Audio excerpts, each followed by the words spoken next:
Enrique, un poco lo que tú decías, también lo que decía la Sole, se concentra el sueldo mínimo en la microempresa. Empresas de 5, 4, 3, 2 trabajadores. Chiquititas, empresas muy chiquitas, el almacén, empresas bien pequeñas. El gobierno, aquí me voy a meter en arena política, pero tratando de explicarla de manera bien, para que se entienda bien. El gobierno hace un tiempo propuso este ingreso promedio, no sé si ético, un ingreso mínimo, un piso, agregándole al sueldo mínimo 49.000 pesos. A todas las personas que... Exacto. A todas las personas que ganan menos del sueldo mínimo, este suple, de alguna forma, que es una gratificación, no va dentro del sueldo. A ver, ¿debiera focalizarse ese aumento quizás en la microempresa, más que entregarle a empresas que quizás no lo necesitan tanto? Focalizarlo y quizás a esa empresa que tiene un trabajador que gana 300 lucas, se le podría hacer un suple hasta 400.000 si es que se focaliza bien. Claro, de hecho creo que se está haciendo así, porque la propuesta fue originalmente para todos los trabajadores que estaban por bajo el sueldo mínimo, de tal manera de compensarlo y subirlo. El camino la propuesta. Primero sacaron a las grandes empresas, de tal manera que hicieran eso, pero lo hicieran con recursos propios, lo que parece absolutamente lógico. La mediana probablemente también podría entrar en esa lógica porque tienen recursos, digamos, disponibles para hacerlo. En el caso de la micro y la pequeña, si el Estado no pone esa diferencia, es muy difícil que lo hagan. Y el sueldo mínimo sirve para cubrir ciertas situaciones que dependen de la empresa y hay otras que no sirven. Por ejemplo, yo escuchaba tu caso, que es bien impactante. Entonces, supongamos, comparemos a Chile con Portugal. Portugal tiene $2.000 per cápita más que Chile. O sea, nosotros estamos a poder de compra equivalente a $2.000 del país más atrasado de la Unión Europea. O sea, en el promedio somos parecidos a Portugal. Súper parecidos, estamos ahí como en la cola. ¿Qué hubiera pasado si tú en vez de vivir en Santiago, vivieras en Lisboa? ¿Ya? Primero, tendrías un subsidio por el número de hijos, por parte del Estado. Segundo, tendrías cubierto absolutamente todos los gastos de atención médica para aquellos que tienen dificultades como auditivas. Llegaría todas las mañanas una camioneta a buscar a tu chico para llevarlo a una institución tipo Teletón, pero que es del Estado, no depende de la beneficencia. En fin, habría una seguridad social que no se compara con la Alemania o Noruega, pero que te ayudaría muchísimo, muchísimo. Acá no existe, no se paga eso. El Estado podría haberlo hecho, pero tendría que tener recursos, no siempre los tiene. Entonces nos encontramos frente a dos posibilidades. Al no hacerlo el Estado, y yo creo que podría hacer un esfuerzo mayor, tiene que hacerlo la empresa privada. Y es distinto lo que puede hacer un tipo de empresa privada al que puede hacer otro tipo de empresa privada. Por ejemplo, en el caso de la empresa privada grande, coinciden o coexisten una visión de las cosas con excedente. Si ellos han ganado el equivalente a $1.500 millones extra, el 75% de las ventas que tenían en 1990, como $1.500 millones anuales repartidos entre 30.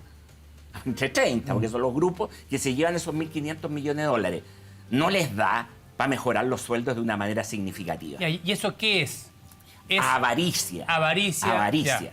Obviamente avaricia, porque se está acumulando capital a costa del malestar de la gente, del sufrimiento de la gente. Porque hace un rato con Soledad hablábamos de lo desconectados que hemos estado, y eso también habla de una desconexión total. O sea, el otro no importa nada.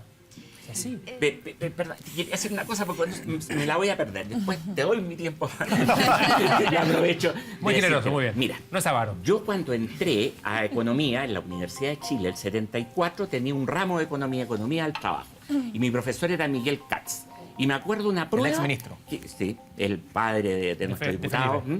Y había el cardenal Silva Enrique había dicho que debía haber un sueldo ético y que los sueldos estaban disminuyendo en picada.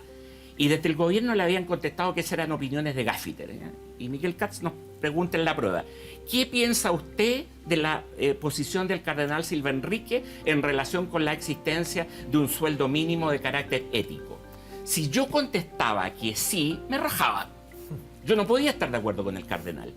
Y se formaron generaciones de economistas, más en la Católica que en la Chile, que habíamos algunos que les contestábamos lo que queríamos, ¿ya? Para pasar. Pero hay generaciones de economistas que esta manera de ver el tema del sueldo lo tienen a partir de la formación que recibieron. Claro. Y ya no digo más. No. Solo también quizá para Cristian, el concepto del sueldo mínimo existe en todas partes, en todos los países, y si nos comparamos un poco con la región, ¿cómo andamos? Bueno, el sueldo mínimo tú lo puedes comparar respecto de qué es lo que te permite comprar. Yo estaba viendo algunas estadísticas que estamos más o menos como en tercer lugar respecto del poder adquisitivo del sueldo mínimo. O sea, la región no es muy aspiracional ni muy representativa de lo que queremos ser, digamos, como país, o sea, como región, vamos a decir. Pero respecto al sueldo mínimo, tomando lo que decía Enrique, el salario mínimo tiene que ver con, tiene que tener relación con la contribución, porque el salario es el pago por el trabajo. Entonces tiene que tener relación con el aporte que hace la persona a la empresa. Entonces, para que esto no se nos suene como...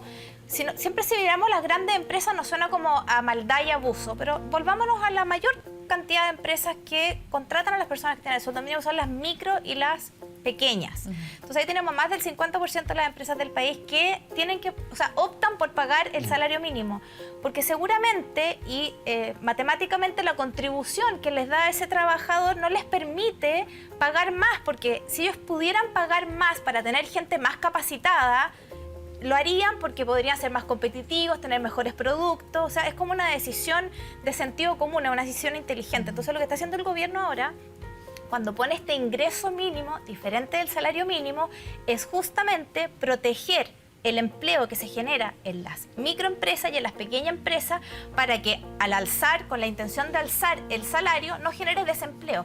¿Por qué? Porque si tú como panadero, como zapatero, como persona que hace ropa, mueblista, si te encarecen los costos de un día para otro y las ventas no han cambiado, los precios no han cambiado, ¿cómo financias 40.000 pesos por persona más? Se te complica en tu estructura. Entonces, por eso estoy de acuerdo con lo que decía Enrique, de que esto tiene que ser focalizado en las empresas que más lo necesitan y a través de un ingreso mínimo garantizado por el gobierno, tal cual la manera que se hizo, porque así no presionamos a las micro y a las pequeñas empresas. Y el gobierno se pone con una diferencia para acercarse a un salario que te permita vivir, un ingreso que te permita vivir mejor sin afectar las posibilidades de empleo de este grupo de personas que son las menos capacitadas. Las personas que acceden al salario mínimo son las que tienen menos nivel de instrucción y menos posibilidad de movilidad. Entonces, y se ha podido establecer, porque más allá